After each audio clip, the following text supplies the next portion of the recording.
Mis hermanos, le doy lugar a nuestro hermano, Pastor David. Gloria a Dios. El Señor le bendiga, iglesia. ¿Cómo estamos? Y en victoria en el nombre de Jesús. Y con hambre, amén. En la palabra de Dios, amén. Aleluya, qué hermoso es nuestro Dios. Nuestro Dios es maravilloso y es digno de toda gloria y de todo reconocimiento. Así, sin más demora, iglesia, vaya conmigo allá a Primera de Timoteo.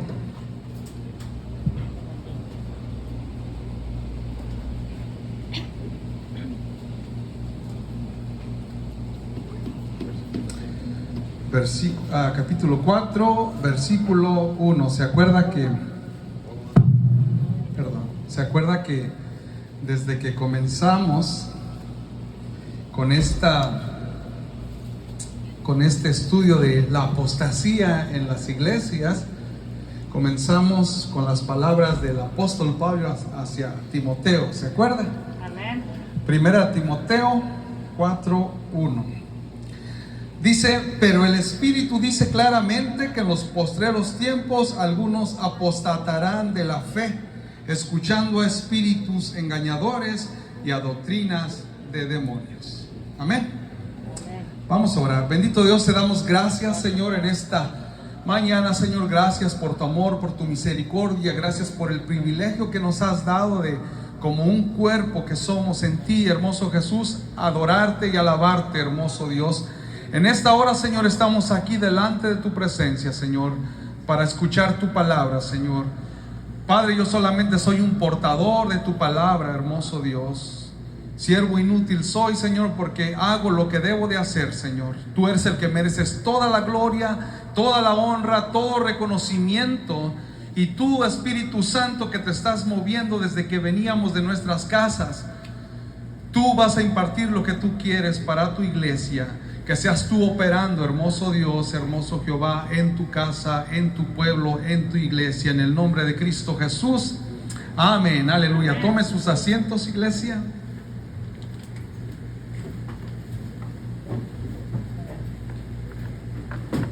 Gloria a ti, Jesús.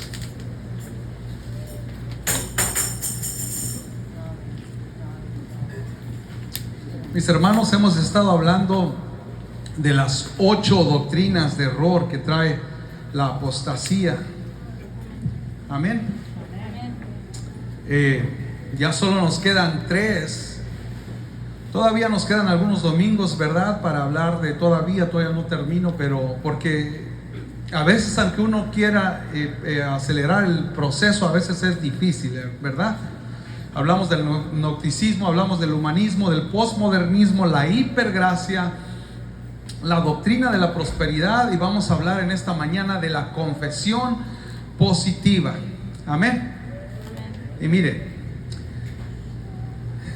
la confesión positiva, esta doctrina se ha metido en las iglesias. Amén. Pero dice, la confesión positiva es reconocer o poseer las situaciones deseadas, y se debe decir en alta voz, teniendo fe de que lo que usted lo diga en voz alta, Dios se lo va a contestar. Amén. Pero no funciona así. Amén. Aleluya. Aunque uno lo diga en voz alta, no funciona así. Todo es bajo la voluntad de Dios. Y mire, todo va dependiendo del contexto de lo que uno lea la escritura. Por ejemplo, ¿qué dice esa famosa cita bíblica? Filipenses 4:13. ¿Qué dice? Todo lo puedo en Cristo que me fortalece. Y está hablando positivamente. Amén. Porque dice: todo lo puedo en Cristo que me fortalece, que me da la fuerza. Hasta ahí está bien. Lo malo es que muchas veces a las personas que tienen esta doctrina lo usan de una manera que lo sacan fuera del contexto, porque aquí el apóstol Pablo estaba hablándole a la iglesia de Filipo, a los filipenses, y les estaba diciendo ahí por el versículo 10 de Filipenses 4, les estaba diciendo, se lo voy a parafrasear, les estaba diciendo el apóstol Pablo: estoy muy contento, estoy muy feliz de que me hayan podido cuidar, de que hayan podido tener cuidado de mí. Y dice, no es porque no quisieran tener cuidado de mí, sino es porque no habían tenido la oportunidad. Pero luego el apóstol Pablo decía que no es porque él estuviera en escasez, porque dice, yo sé vivir en abundancia y sé vivir humildemente.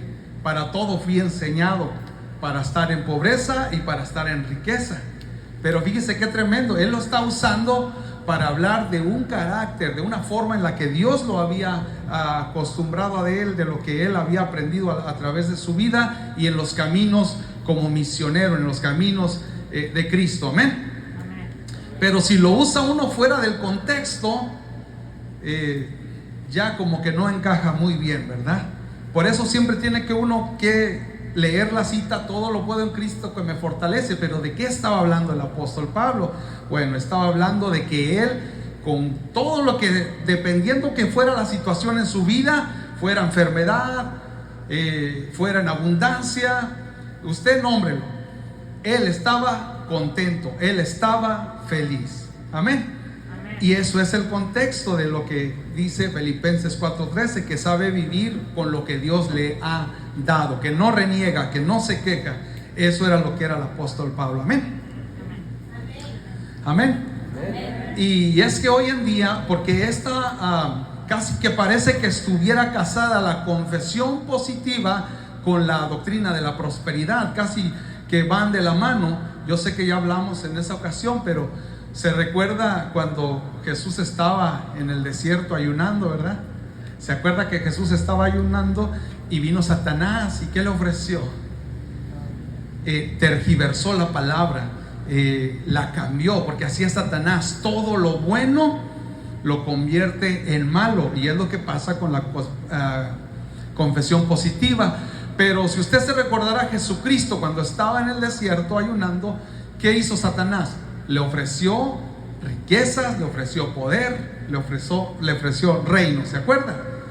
Bueno, al ofrecerle esto, está ofreciendo lo mismo que le ofrece a las personas, ¿verdad? Usted ha mirado artistas famosos que cuando comenzaron en sus inicios eran muy humildes, después de repente ya los mira usted con grandes sumas de dinero ofrecidas por el mismo Satanás, y entregándole incluso toda su vida, su talento al mundo. Amén. Pero Jesucristo no hizo así.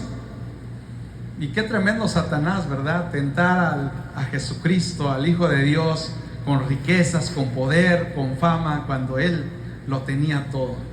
Amén. Pero Jesucristo no vino a eso.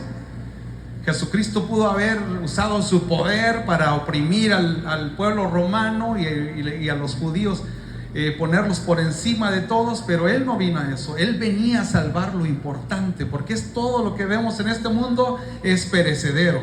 Amén.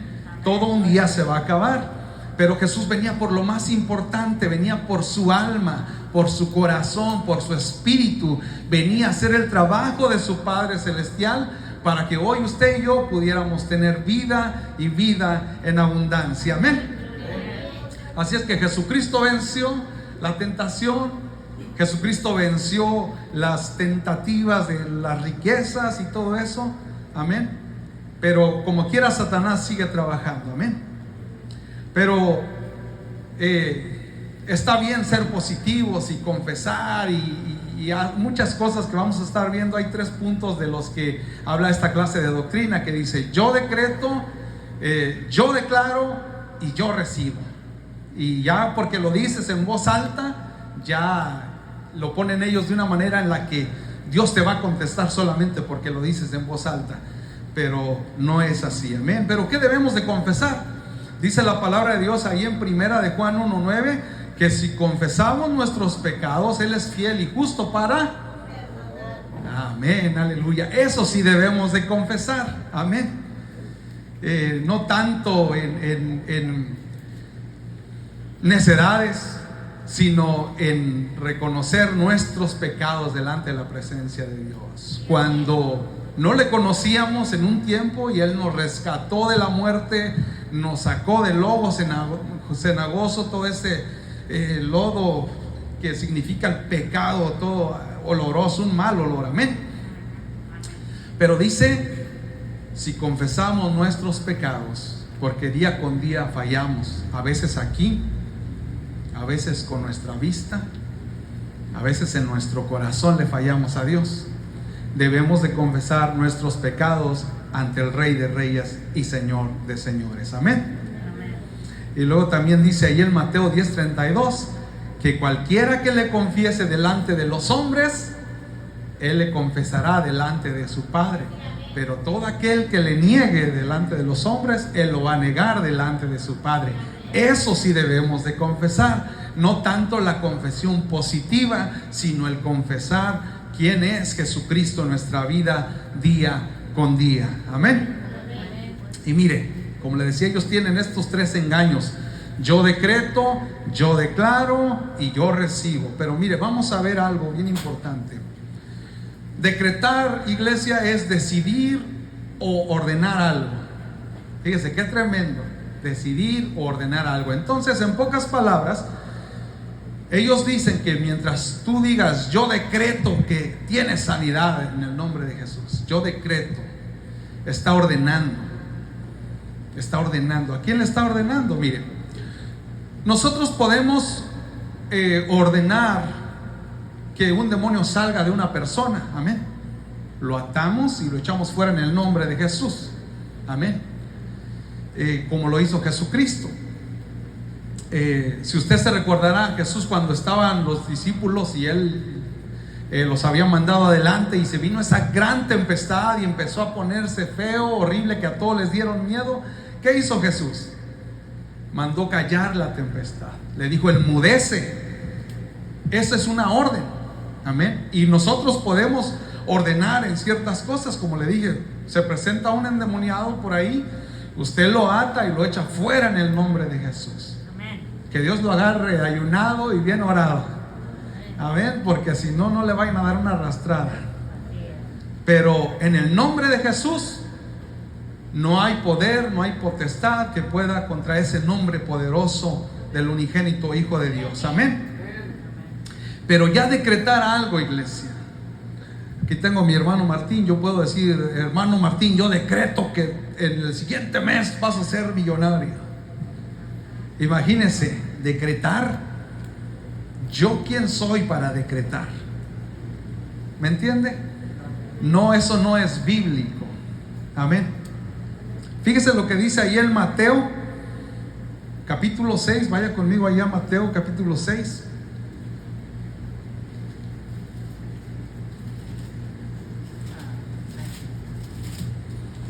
Y vamos a estar leyendo en el versículo 8.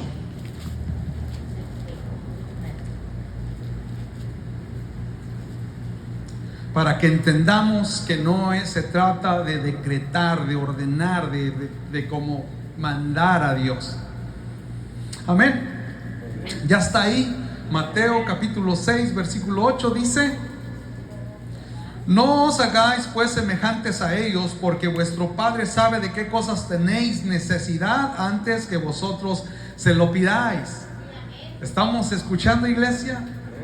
Usted no necesita decretar, porque Dios ya sabe de lo que usted tiene necesidad. Si usted vive en santidad, si usted se aleja de las borracheras, el alcoholismo, se aleja de la fumadera, se aleja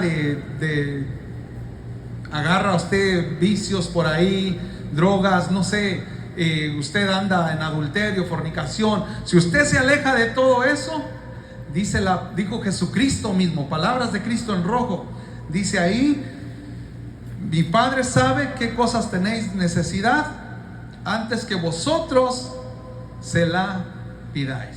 Así es que, ¿para qué decretar si Dios ya conoce lo que usted necesita? Pero fíjese, vamos ahí adelante, versículo 9: vosotros pues oraréis así: Padre nuestro que estás en los cielos, santificado sea tu nombre, venga tu reino, hágase tu voluntad. Amén. Yo puedo decretar lo que yo quiera, en el momento que yo quiera, a la hora que me dé la gana, yo puedo decretar. Pero aquí Jesucristo les enseñaba a sus discípulos a orar y les decía: hágase tu voluntad. tenemos que pedirle al Padre cuál es su voluntad. Amén. Porque uno puede confundir a una persona, dañarlo. Amén. Venga tu reino, hágase tu voluntad como en el cielo, así también en la tierra. Así es que no podemos decretar, iglesia, no podemos ordenar, porque la voluntad es del Padre Celestial y Él sabe bien lo que nosotros necesitamos. Si a mí alguien me llega a decretar algo para mi vida, y digamos que por alguna circunstancia, quizás Satanás, no sé, me da la oportunidad de quizás yo tener mucho dinero, y si no estoy listo para bregar con tal situación, bregar con el dinero, ¿qué es lo que va a pasar? Ahorita me miran aquí, pero a lo mejor por mi inmadurez me voy a perder, me voy a ir a pasear, ya no me van a ver, me voy a cambiar de barrio porque ya Dios me bendijo. ¿Y qué pasa? Se aleja uno de la voluntad de Dios. ¿Por qué? Porque no era el tiempo, porque no tenía la madurez, porque no era necesario que pasara así. Pero no se debe de decretar, iglesia, porque la voluntad la tiene Dios. Él nos conoce, Él sabe bien en qué punto de nuestra vida estamos, si estamos todavía muy inmaduros o si estamos maduros para esa situación. Solamente Dios sabe. Así es que usted dígale: Señor, si me vas a bendecir, bendíceme cuando sea tu voluntad. Si me vas a sanar, sáname cuando sea tu voluntad. Amén. Porque no crea, yo hace unos 2-3 domingos atrás le decía que nadie puede parar los procesos de Dios. Cuando diferentes a las circunstancias, las pruebas, las situaciones difíciles que hemos pasado, mi familia y yo, han sido para madurarnos. Y muchas veces le damos el honor o el privilegio a Satanás de decir que fue Satanás.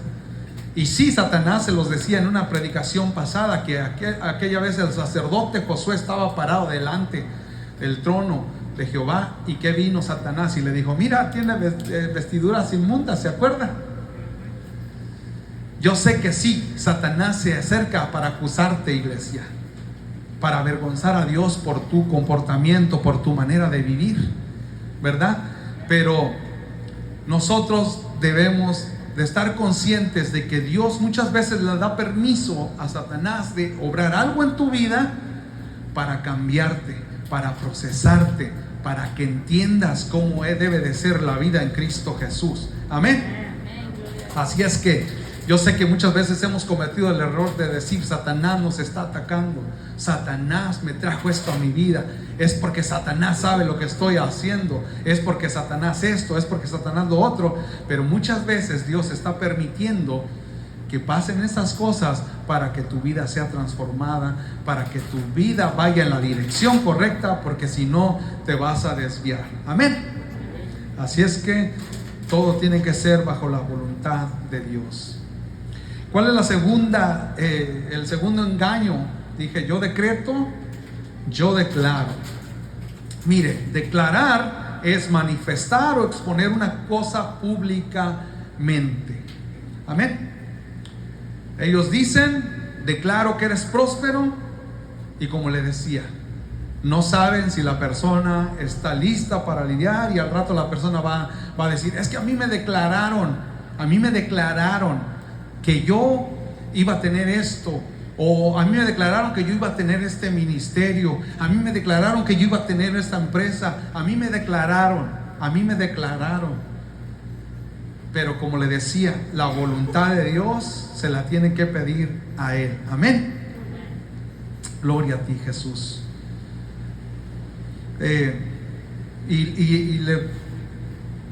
Le digo esto porque para que me entienda. Mire, hace alrededor de 3 meses, mi esposa y yo pasamos a cantar un canto que se llamaba Declaro. Y usted dirá: ouch, el hermano David ya como que se está contradiciendo, ¿verdad? Y esa vez invité a mi esposa a cantar conmigo, y cantábamos el canto, si usted se acordará. Ahora, si no lo ha mirado, pásese por ahí, por mi canal, y y únase a los miles de seguidores. Amén. Fíjese, este canto se llama Declaro, pero fíjese lo que dice el canto, y voy a agarrar una cita bíblica para que usted vea que existe el positivismo entre el pueblo de Dios, pero no abusemos de la gracia de Dios, no abusemos del positivismo que hay en la palabra de Dios. Amén. Fíjese, el canto decía: he aprendido a confiar en ti, en tu palabra, he aprendido a depender de ti, pues nunca fallas. Y el canto está largo, pero el canto dice: hoy declaro que la bendición llegó a mi casa porque he confiado en tus promesas. Pero antes decía: tu palabra dice, cree en mí y serás salvo tú y toda tu casa. ¿Se acuerda quién se lo dijeron eso, Pablo y Silas? Al carcelero. ¿Se acuerda que los habían metido y Pablo y Silas no les importó? Adoraron a Dios, alabaron a Dios. Después pasa un terremoto, salen de ahí, el carcelero se quería matar, él viene y lo saca, les dice: hey, ¿qué debo de hacer para ser salvo? ¿Qué le dicen? Le declaran una confesión positiva, algo correcto. Le dijeron: cree en el Señor Jesucristo y serás salvo tú y tu casa. Eso es algo positivo, pero dentro de la palabra de Dios, dentro del contexto de la palabra de Dios. Ahí si usted puede declarar, si usted acepta a Cristo como su Salvador, usted dice: declaro que mi familia es salva para la honra y la gloria de Cristo. Pero fíjese el trasfondo, usted está diciendo: yo ya creí en Cristo Jesús, y por como yo creí en Cristo Jesús y le di toda la autoridad sobre mi vida, recibo esa bendición y declaro que mi familia es salva. Amén. Pero la declaración tiene que ser dentro de las bases bíblicas. Amén. Pero al final de cuentas, podemos ver todo esto en estas clases de doctrinas en las iglesias, pero como dice la palabra de Dios: por sus frutos los conoceréis. Dependiendo cómo usted los vea, dependiendo usted cómo la persona vaya caminando en el evangelio, usted se va a dar cuenta si es correcto o es incorrecto. Amén. Porque solo hay de dos. Amén. Gloria a ti, Jesús. Así es que crean en el Señor Jesucristo y toda su casa va a ser salva. Amén. Si se mantiene en santidad, si se mantiene en obediencia. Amén. Cuando Dios da una palabra, Él no es hombre para que mienta. Se tiene que cumplir la palabra, pero yo tengo que hacer mi parte. Amén. Aleluya, gloria a Dios. Y yo sé, las bendiciones de Dios vienen a nuestra vida. Dios es bueno, Dios es maravilloso. Pero ¿qué tiene que hacer uno?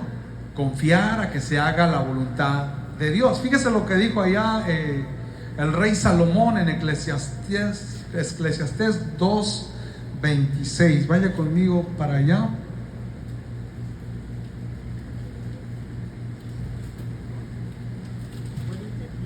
Eclesiastés 2:26.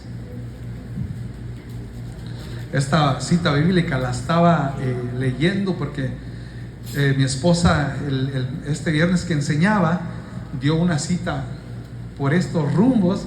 Ahí la vi y dije: gloria a Dios, aquí tengo algo, una herramienta para predicar la palabra de Dios. Fíjese lo que dice: porque al hombre que le agrada, Dios le da sabiduría, ciencia y gozo, mas al pecador da el trabajo de recoger y amontonar para darlo al que agrada a Dios.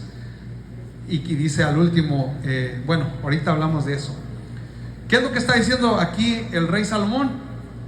Que mientras tú le pidas a Dios sabiduría, dice que Él te la va a dar, ¿verdad? Te va a dar ciencia y te va a dar ¿qué? Fíjese qué importante. Te va a dar gozo, te va a dar alegría, te va a dar felicidad. Pero ¿qué dice? ¿Qué le pasa al pecador? Dice que lo pone a trabajar duro para que después esas ganancias monetarias vengan a caer en las manos ¿de quién? Del que sirve con integridad a Dios. Amén. Amén, iglesia. Amén. Ya creo que ya se me están durmiendo. Aleluya. En la alabanza estábamos todos, ¿verdad?, bien contentos y canto y en la adoración, y ya llega la prédica, llega el steak y ya como que ya me llené. No, hermano, haga un espaciecito ahí, amén. Pero fíjese lo que dice: al pecador le da el trabajo de amontonar para que al final venga a caer en las manos de los hijos de Dios. Pero ¿qué dijo el rey Salomón, que lo tuvo todo, que le edificó casa a Jehová? Dice que no había ningún hombre más rico que él. ¿Qué dice al final el rey Salomón? También esto es vanidad y aflicción de espíritu. Amén. Aleluya. Más adelantito vamos a estar hablando de Balaam, que hizo lo incorrecto delante de la presencia de Dios. Amén.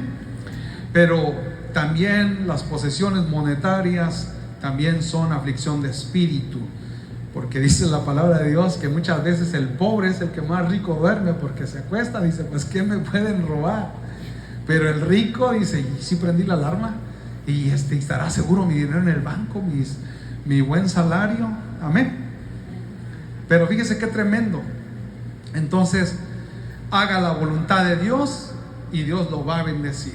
No decrete, no declare. Dígale: Señor, que se haga tu voluntad. Jesús lo enseñó. Amén. Jesús dijo: hágase tu voluntad, así como en el cielo, también en la tierra.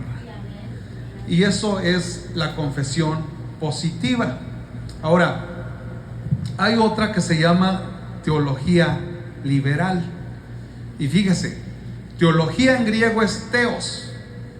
Theo significa Dios y logos es estudio. Entonces, lo que la palabra teología quiere decir es estudio acerca de Dios, o estudio de Dios, ¿verdad?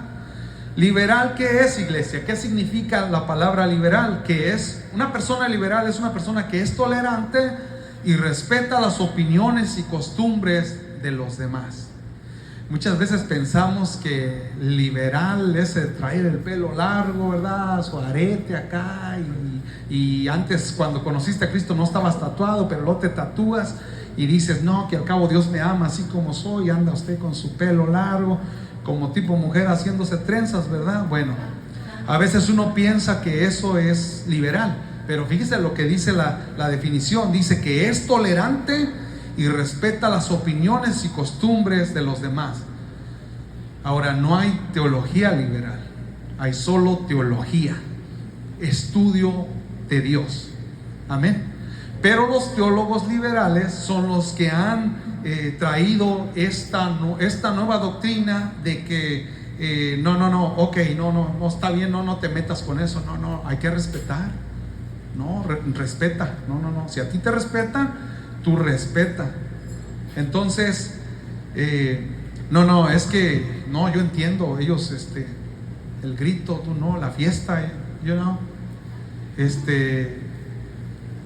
mariachi, no te metas, no, tranquilo, déjalos, a su tiempo Dios los va a cambiar, no te preocupes, ¿verdad?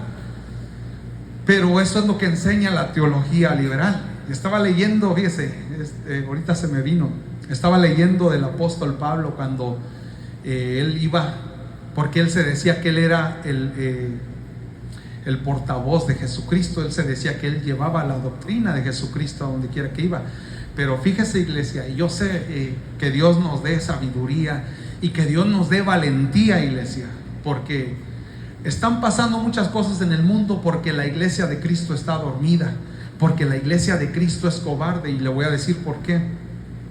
El apóstol Pablo, cuando el apóstol Pablo él andaba esparciendo el evangelio, la doctrina de Cristo, ¿sabe qué hacía? Se metía donde estaban los judíos, y dice la palabra de Dios que argumentaba con ellos, porque les decía: hey, ustedes tienen que reconocer que Cristo es el Mesías. Ustedes no lo reconocieron, pero Cristo es el Mesías.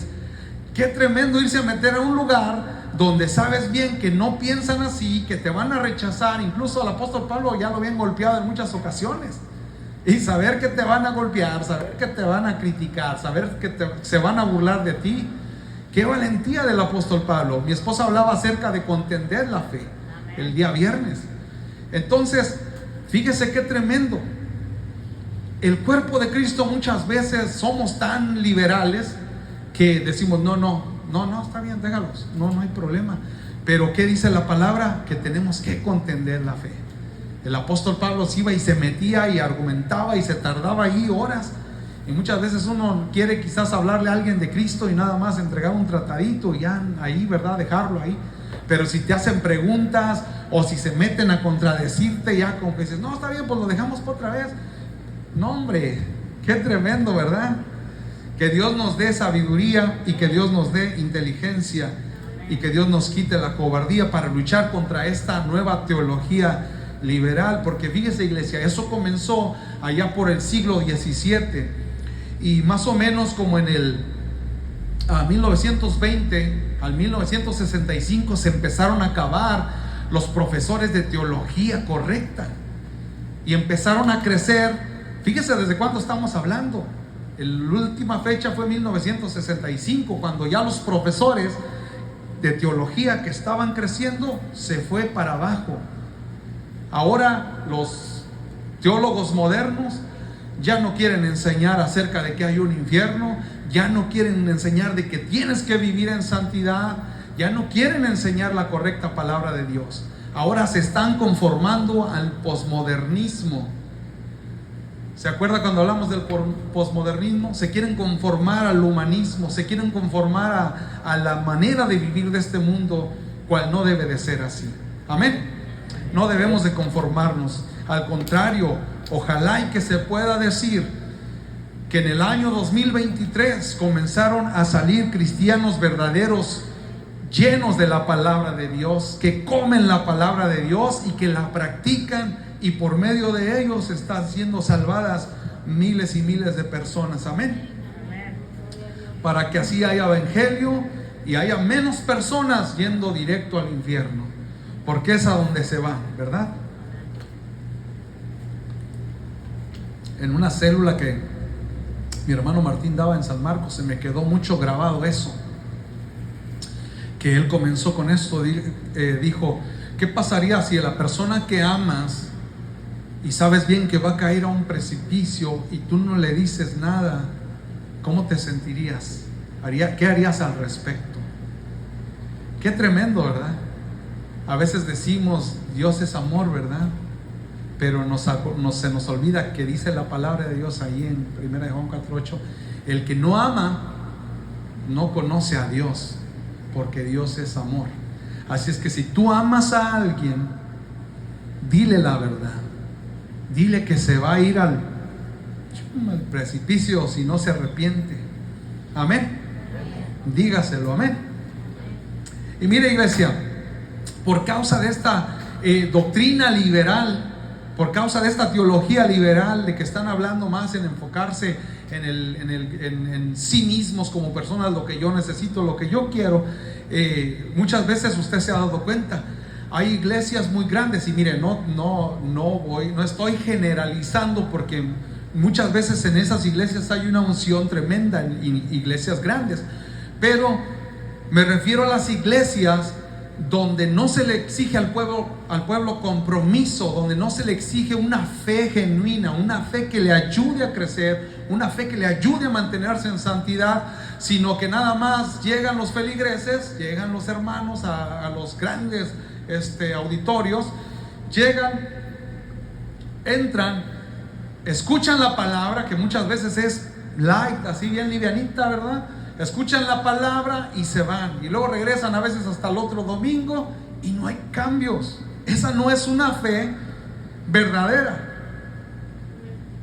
Disculpe usted, iglesia, es que esta mañana esos tamalitos y ese cafecito estaban bien sabrosos, aleluya.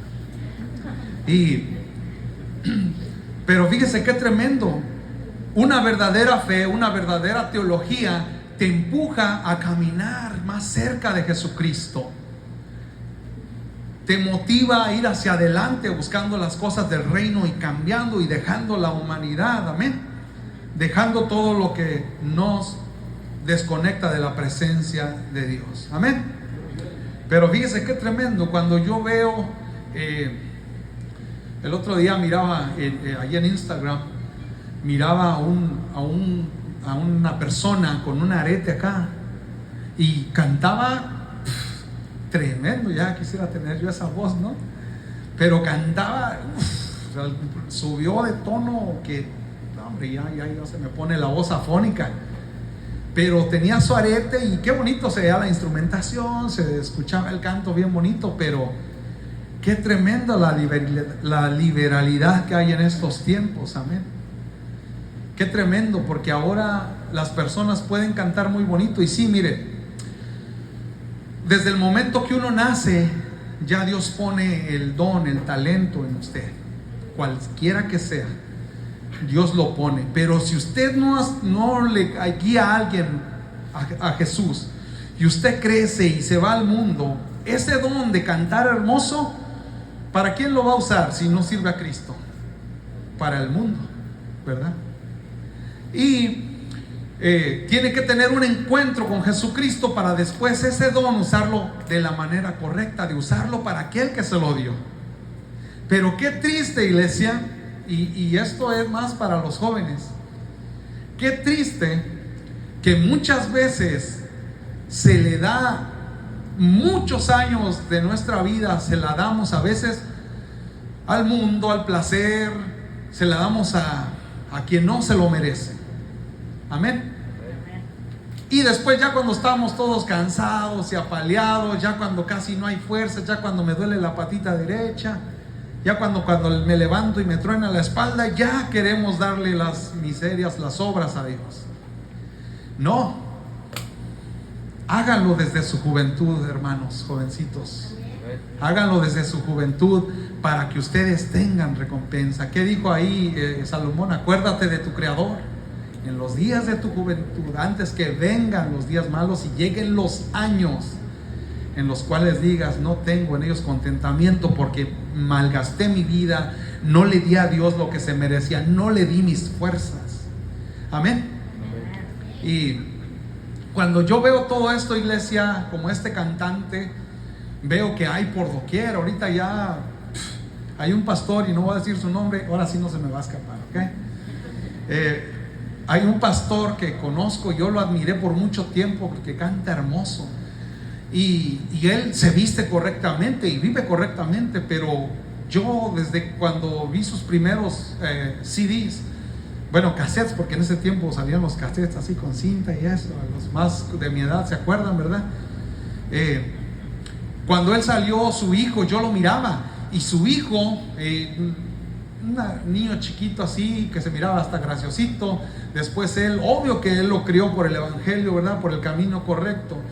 Y ahora lo veo que a veces su papá lo deja tocar con él, y el muchacho trae un arete y está todo tatuado, y dices tú: ¿qué pasó con él?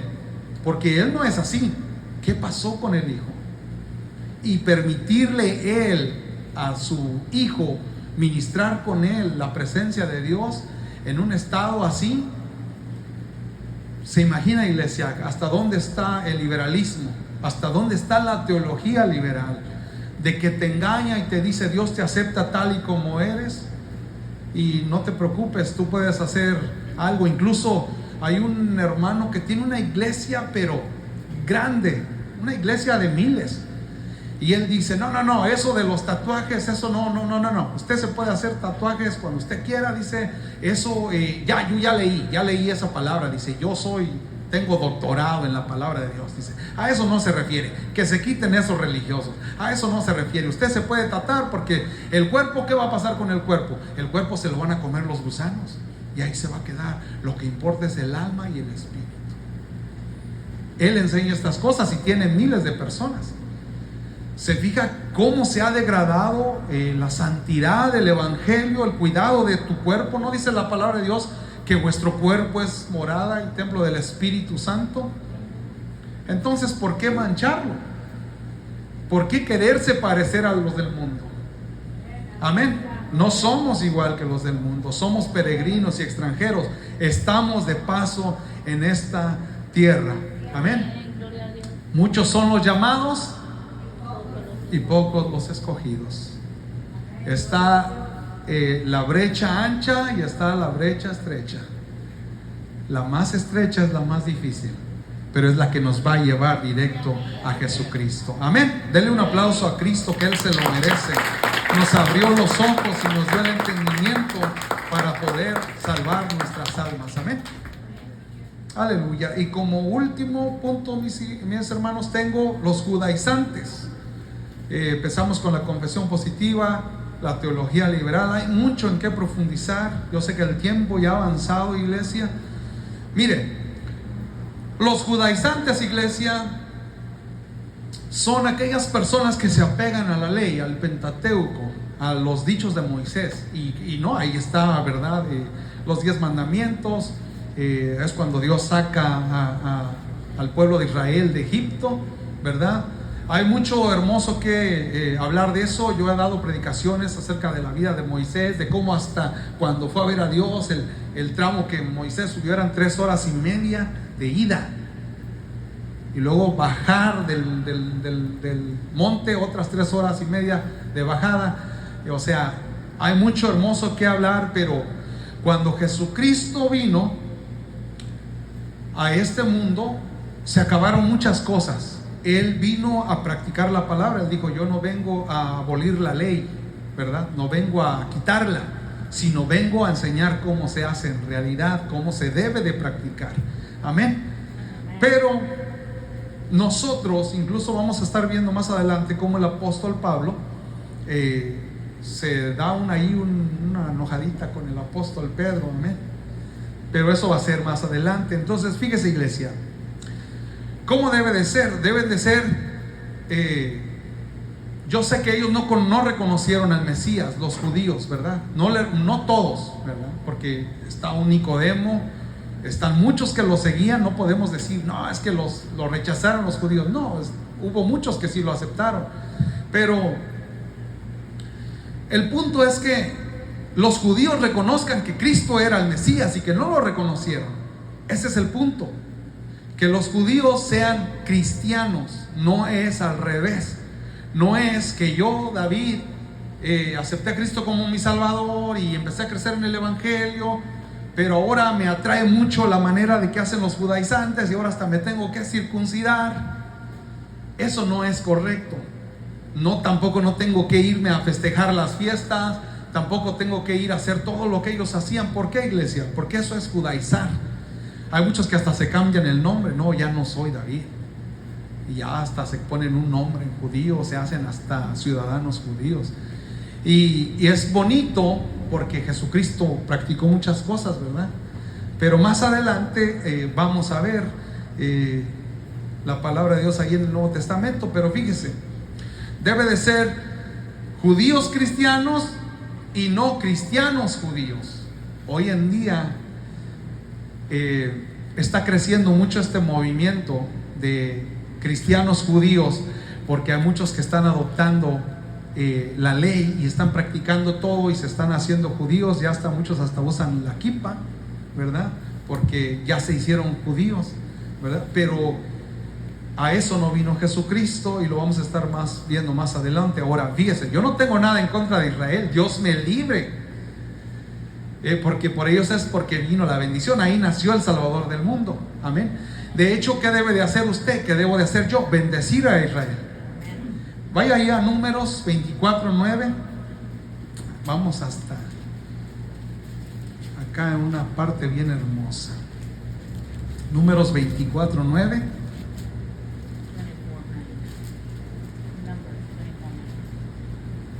Me dice amén cuando lo tenga. Fíjese lo que dice: se encorvará para echarse como león y como leona. ¿Quién lo despertará? Benditos los que te bendijeren y malditos los que te maldijeren.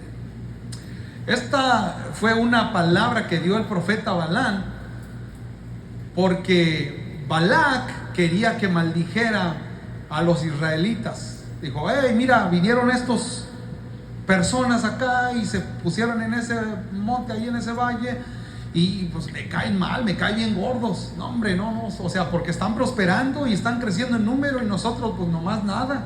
Entonces, tú que eres profeta de Jehová, Balaam, ven conmigo y maldícelos.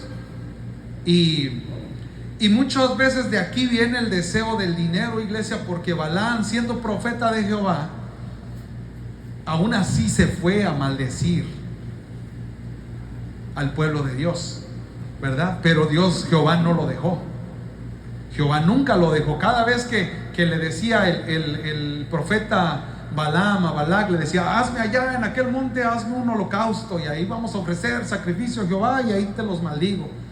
Y nada, venía la presencia de Dios, venía el Espíritu de Dios sobre Balaam y decía: no los puedes maldecir, y mejor los bendecía. Y de hecho esa es una bendición, la que acabamos de leer. Le dice ahí que ¿quién nos puede tocar? Pero dice, fíjese lo que dice: benditos los que te bendijeren y malditos los que te maldijeren. O sea, si usted bendice a Israel, usted va a ser bendecido. Hay muchas personas que a veces hasta traen sus stickers de Israel ahí, de la estrella de Israel, de la bandera de Israel, traen su sticker ahí. Qué bonito, ojalá y no se le vayan a meter un día a alguien y le den los frenones ahí porque se enojó, porque se le metió, ¿verdad? Porque si no, en vez de bendecir a Israel, lo van a maldecir por causa de su mal comportamiento. Amén. No importa, porque a veces se nos olvida, amén. ¿A cuánto se nos olvida? Que a veces vas entre el tráfico y de repente se te mete alguien medio mal y te sale el hombre viejo y ya te le quieres aparear, ya te le quieres meter y pisarle, enseñarle que tú traes un carro más rápido, una troca más rápida. No diga amén, amén. No diga amén, pero yo sé, si me ha pasado a mí, yo creo que usted también, porque somos humanos. Amén. Pero pidámosle a Dios paciencia, dile: Señor, cámbiame, Padre, porque este hombre viejo todavía a veces se quiere salir. Yo sé que el hombre nuevo debería de estar por enfrente, ¿verdad? Pero a veces el hombre viejo aquí lo traigo todavía. Quíteselo, iglesia. Amén. Amén. Pero le decía que en Balaam, en este profeta de Jehová, se puede ver que amaba el dinero, porque cuando acabamos de ver, y que no logra maldecir al pueblo de Israel, al pueblo de Jehová, se enoja Balac y le dice: te dije que te iba a bendecir, pero como no me maldijiste al pueblo de Israel, ahora te vas solito con las bolsas vacías, porque yo no te voy a dar dinero, no te voy a dar oro, no te voy a dar plata. Y le dice todavía Balaam: pues te dije que me tendrías que dar oro y riquezas y todo. Ya, bueno, al final de cuentas se enoja Balac y Balaam se regresa. Y al final Balaam le da un consejo. ¿Se acuerda que ya hablamos de eso? Una vez hablé en esa situación de que la manera que Balaam recibió su dinero, no pudo maldecir al pueblo de Dios. Nunca pudo, porque Jehová no lo dejó. Y no tanto por él, sino porque era profeta de Jehová y tenía que mantener un testimonio. Por eso Jehová no quiso que fuera así. Pero después, todo el que le falla a Jehová tiene que pasar algo, ¿verdad? Todo ¿cómo dice la palabra de Dios? Lo que el hombre sembrare. Amén. ¿Qué hizo Balaam? Así de rapidito, Balaam va con Balac y le dice: ok, está bien, Jehová no me dejó maldecirlos, pero para que me des mi dinerito, para que me des, y no haber ido a la caminadota que me eché hasta aquellos montes, y luego la regresada, y el calor, y el sol, y todo lo que me cansé. Entonces, ahora dice: te voy a dar el tip. Te voy a decir cómo puedes meter pecado entre el pueblo de Dios, porque Jehová no acepta el pecado. Y como Jehová no acepta el pecado, los va a castigar. Entonces te voy a decir que haz una fiesta, y como los hombres son tremendos con las mujeres, pues van a caer, ponle las más bonitas.